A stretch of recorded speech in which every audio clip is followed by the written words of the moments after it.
Middle asset کی بات کرتے ہیں۔ اسرائیلی فوج نے جنین میں ایک دھاوا کرتے ہوئے 2 فلسطینیوں کو ہلاک کر دیا۔ یہ واقعہ صبح کے وقت پیش آیا۔ اس موقع پر فلسطینی نوجوانوں کی اسرائیلی فوج کے ساتھ جھڑپ ہوئی، 3 فلسطینی زخمی بھی ہوئے۔ اس دوران فلسطین انفارمیشن سینٹر نے بتایا کہ پچھلے 36 گھنٹوں کے دوران 8 فلسطینی جاں بحق ہوئے ہیں۔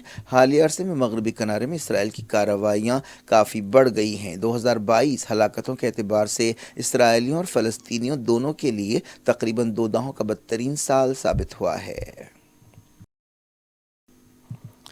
مسلم ملکوں کی تنظیم OIC یعنی آرگنائزیشن آف اسلامک کنٹریز نے فلسطین کے بارے میں یونائیٹڈ نیشنز کی قراردادوں کی تعریف کی ہے۔ UN جنرل اسمبلی میں فلسطین اور مڈل ایسٹ کے بارے میں 5 اہم قراردادیں منظور کی گئی ہیں۔ ایک قرارداد میں اسرائیل سے کہا گیا ہے کہ وہ تمام فلسطینی علاقوں کو خالی کر دے جن پر اس نے ناجائز قبضہ کر رکھا ہے۔ ایک قرارداد میں اسرائیل سے کہا گیا کہ وہ جولان پہاڑیوں کا علاقہ چھوڑ دے۔ یوم نکبہ منانے کے بارے میں بھی ایک قرارداد منظور کی گئی۔ 1948 میں جب اسرائیل بنا تھا، لاکھوں فلسطینیوں کو بے گھر کیا گیا تھا۔ اسی یاد میں یہ دن یعنی یوم نکبہ منایا جاتا ہے۔ یوم نکبہ کا مطلب تباہی کا دن ہوتا ہے۔ OIC نے ان ملکوں کی تعریف کی ہے جنہوں نے یہ قراردادیں پیش کی ہیں اور ان لوگوں کا بھی شکریہ ادا کیا ہے جنہوں نے ان قراردادوں کی تائید کی ہے۔ افغانستان کے دارالحکومت کابل میں سابق وزیر اعظم گلبدین حکمت یار کے دفتر کے قریب ایک حملہ ہوا۔ اس واقعے میں کئی حملہ آور ہلاک ہو گئے اور کئی سیکیورٹی گارڈ زخمی ہوئے۔ ہلاکتوں اور زخمیوں کے تعلق سے ٹھوس خبر سامنے نہیں آئی ہے۔ گلبدین حکمت یار حزب اسلامی کے لیڈر ہیں۔ کابل پولیس اور افغانستان کی وزارت داخلہ نے فوری کوئی تبصرہ نہیں کیا ہے۔ ایک خبر میں کہا گیا کہ یہ دھماکہ حزب اسلامی کے دفتر کے احاطے میں واقع مسجد میں ہوا۔ کچھ دن پہلے سمنگن کے ایک مدرسے میں حملہ کیا گیا تھا جس میں تقریباً 20 بچے جاں بحق ہوئے تھے۔ چائنا میں عہدیدار احتجاجیوں کو پکڑنے کے لیے سیل فون ڈیٹا کا استعمال کر رہے ہیں۔ حال ہی میں سخت کووڈ پابندیوں کے خلاف بڑے پیمانے پر مظاہرے ہوئے، خاص طور پر شنگھائی اور بیجنگ بری طرح متاثر ہوئے تھے۔ آگ لگنے کے ایک واقعے کے بعد ان مظاہروں میں تیزی آئی کیونکہ ایسا کہا گیا کہ لاک ڈاؤن کی وجہ سے آگ لگنے کے بعد لوگوں کو نہیں بچایا جا سکا۔ اس واقعے میں کم سے کم 10 لوگ ہلاک ہوئے تھے۔ اس دوران چائنا میں بعض کووڈ پابندیاں نرم کی گئی ہیں۔ حالیہ دنوں میں چائنا میں کووڈ کیسز کافی بڑھ گئے ہیں۔ پولیس نے کئی احتجاجیوں کے فون ضبط کیے ہیں۔ امریکہ اور جاپان نے حالیہ بیلسٹک میزائل تجربات کی وجہ سے نارتھ کوریا کے خلاف نئی پابندیاں لگائی ہیں۔ امریکہ کے ٹریجری ڈپارٹمنٹ نے ایک بیان میں کہا کہ بھیانک تباہی کے ہتھیاروں سے تعلق رکھنے والے اداروں اور لوگوں پر یہ نئی پابندیاں لگائی گئی ہیں۔ جاپان نے بھی بعض اداروں اور لوگوں پر پابندیاں لگانے کا اعلان کیا۔ 18 نومبر کو نارتھ کوریا نے بیلسٹک میزائل کے تجربے کیے تھے۔ بات کرتے ہیں فیفا ورلڈ کپ کی، جہاں سے سرپرائزز آنے کا سلسلہ جاری ہے۔ فیفا ورلڈ کپ 2022 کئی اعتبار سے دنیا کو چونکا رہا ہے۔ کئی طاقتور ٹیمیں ٹورنامنٹ سے باہر ہو گئی ہیں جن میں جرمنی اور بیلجیم بھی شامل ہے۔ گروپ بی کے ایک میچ میں کوسٹاریکا کو ہرانے کے باوجود جرمنی باہر ہو گیا۔ جاپان نے اسپین کو ہراتے ہوئے 16 ٹیموں کے راؤنڈ میں جگہ پکی کر لی۔ اس گروپ سے جاپان کی ٹیم سب سے اوپر رہی۔ آخری لیگ میچ میں جاپان نے اسپین کو 2-1 سے ہرا دیا۔ جرمنی نے کوسٹاریکا کے خلاف 4-2 سے کامیابی حاصل کی۔ جرمن کوچ نے کہا کہ وہ اس نتیجے سے بہت مایوس ہیں۔ افریقہ کی ٹیم موراکو دوسرے راؤنڈ میں جگہ بنانے میں کامیاب ہو گئی۔ اس طرح اس نے ایک تاریخ بنائی ہے۔ موراکو دوسری بار دوسرے راؤنڈ میں پہنچی ہے۔ اس نے اپنے گروپ میں ٹاپ کیا ہے۔ اس سے پہلے 1986 میں موراکو کی ٹیم ناک آؤٹ مرحلے میں پہنچی تھی۔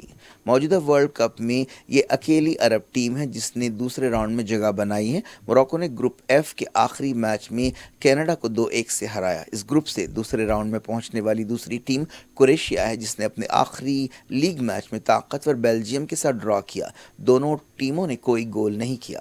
جمعے کو ساؤتھ کوریا کا مقابلہ پرتگال سے اور گھانا کا مقابلہ یوروگوائے سے ہو رہا ہے۔ اب تک جو ٹیمیں دوسرے راؤنڈ میں پہنچ چکی ہیں ان میں نیدرلینڈ، سینیگل، انگلینڈ، امریکہ، Argentina, Poland, France, Australia, Japan, Spain, Morocco اور کروشیا شامل ہیں۔ اب سے کچھ دیر بعد گروپ جی اور گروپ ایچ سے بھی راؤنڈ آف 16 میں پہنچنے والی ٹیمیں طے ہو جائیں گی۔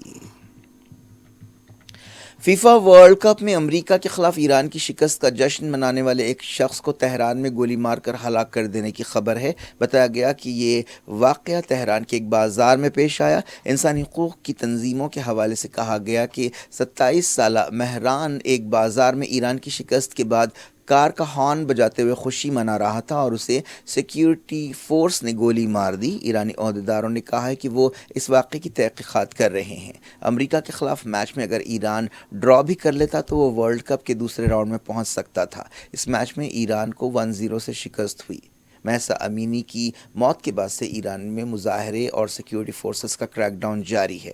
مغربی انسانی حقوق کی تنظیموں کا کہنا ہے کہ ان مظاہروں کے دوران اب تک تقریباً 448 لوگ ہلاک ہوئے ہیں۔ انڈیا میں امریکہ کی ایک اہم سفارتکار نے کہا ہے کہ امریکی حکومت انڈیا کے الیکشنز کی مہم کے دوران فرقہ وارانہ نفرت پر مبنی بیان بازیوں کا مسئلہ اٹھائے گی۔ امریکی ناظم الامور الزبتھ جونس نے کہا کہ ہم نے اس مسئلے پر اپنے انڈین پارٹنرز کے ساتھ بات چیت کی ہے۔ گجرات الیکشنز کی مہم کے سلسلے میں سخت فرقہ وارانہ بیان بازی ہو رہی ہے۔ وزیر داخلہ امت شاہ نے حال ہی میں کہا تھا کہ گجرات کے 2002 کے فسادات کے دوران ان لوگوں کو اچھا سبق سکھایا گیا۔ بظاہر ان کا اشارہ مسلمانوں کی طرف تھا۔ کئی دوسرے بی جے پی لیڈرز نے بھی سخت بیانات دیے ہیں، جن میں چیف منسٹر آسام ہیمنت بسوا سرما بھی شامل ہے۔ ایک ٹی وی انٹرویو میں انہوں نے کہا کہ ہندو عام طور پر فسادات میں حصہ نہیں لیتے، ہندو جہاد میں یقین نہیں رکھتے۔ امریکی عہدیدار وقفے سے انڈیا کے حالات پر، خاص طور پر مائنورٹیز کے ساتھ سلوک پر فکر مندی کا اظہار کرتے رہے ہیں۔ انٹرنیشنل مذہبی آزادی سے متعلق امریکی کمیشن نے کئی بار انڈیا میں مائنورٹیز، خاص طور پر مسلمانوں اور عیسائیوں پر حملوں اور زیادتیوں کا مسئلہ اٹھایا ہے۔ انڈین گورنمنٹ نے ہمیشہ امریکی کمیشن کی اس رپورٹ کو رد کیا ہے اور کہا ہے کہ دوسرے ملکوں کو انڈیا کے معاملات میں بولنے کا کوئی حق نہیں ہے۔ بی جے پی لیڈر اور اداکار پریش راول نے گجرات میں مہم چلاتے ہوئے کہا ہے کہ گجرات مہنگائی برداشت کر سکتا ہے لیکن بنگلہ دیشیوں اور روہنگیوں کو برداشت نہیں کر سکتا۔ انہوں نے گیس سلنڈر کی قیمتوں میں اضافے کے بارے میں کہا کہ آپ گیس سلنڈرز کا کیا کرو گے، بنگالیوں کے لیے مچھلی پکاؤ گے۔ وہ ولساڑ میں بی جے پی امیدوار کے لیے مہم چلا رہے تھے۔ ان کے اس بیان پر کافی تنقیدیں کی جا رہی ہیں۔ بعد میں پریش راول نے ٹویٹر پر اس بیان کے لیے معافی بھی مانگی۔ خاص طور پر بنگال میں ان کے بیان پر کافی ری ایکشن آ رہا ہے۔ گجرات اسمبلی الیکشنز کا پہلا مرحلہ ہو چکا ہے۔ پہلے مرحلے میں 60% سے زیادہ پولنگ ریکارڈ کی گئی۔ دوسرا مرحلہ 5 دسمبر کو ہونے والا ہے۔ نتیجوں کا اعلان 8 دسمبر کو ہماچل پردیش کے اسمبلی الیکشنز کے ساتھ آئے گا۔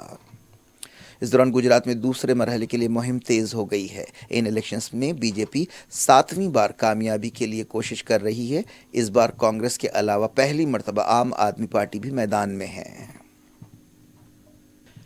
بی جے پی میں کانگریس کے 3 سابق لیڈرز کو اہم عہدے دیے گئے ہیں۔ سابق chief minister Punjab captain Amarinder Singh اور سنیل جاکھر کو B J P national executive میں رکن بنایا گیا ہے۔ پارٹی نے سابق کانگریس ترجمان جے ویر شیرگل کو ترجمان بنا دیا۔ کیا کچھ ہو رہا ہے آپ کی دنیا میں؟ آخر میں ہیڈ لائنز دنیا بھر سے ایک بار پھر دیکھتے ہیں۔ یوکرین جنگ روکنے کی کوششیں، بائیڈن نے کہا پوٹین سے ملیں گے، ماسکو بھی تیار۔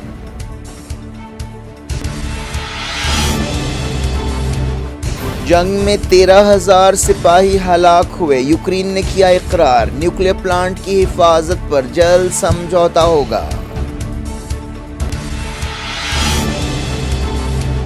جنین میں اسرائیلی فوج کا دھاوا، 2 فلسطینی جاں بحق، 36 گھنٹوں میں 8 کی موت۔ کابل میں گلبدین حکمت یار کے دفتر کے قریب حملہ، کئی ہلاک اور زخمی۔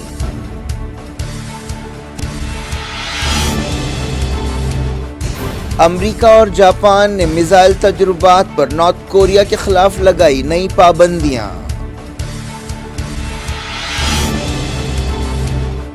گجرات الیکشنز کی مہم میں فرقہ وارانہ بیان بازیاں، امریکہ نے کہا انڈین عہدیداروں سے مسئلہ اٹھائیں گے۔ کانگریس سے آنے والے 3 لیڈرز کو بی جے پی میں اہم ذمہ داریاں، جے ویر شیرگل کو ترجمان بنا دیا گیا۔